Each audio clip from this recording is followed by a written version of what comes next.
दोस्तों 10 जनी हूँ। देखिए यही काम करने आई हूँ नहर का। तो दोस्तों देखिए ये सरसों है।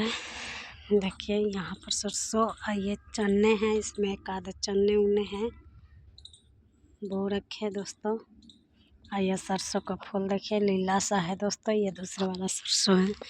तो दोस्तों देखिए ये नहर में, ये छोटा सा नहर है, इसमें पानी आ गया दोस्तों। देखिए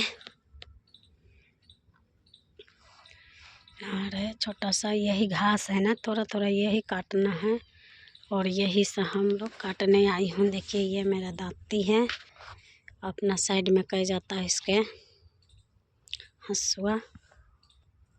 तो दोस्तों यही मैं काटने आई हूँ, यही काम है दोस्तों, यही हमारा काम है, यही काम पर आई हूँ दोस्तों। फिर से आज 9 तारीख के 5 तारीख के ख़त्म हो गया था दोस्तों काम। इतने दिन बैठी थी और आज आई हूँ। आज 9 तारीख है दोस्तों। 3 दिन के बाद में फिर से आई हूँ काम पर।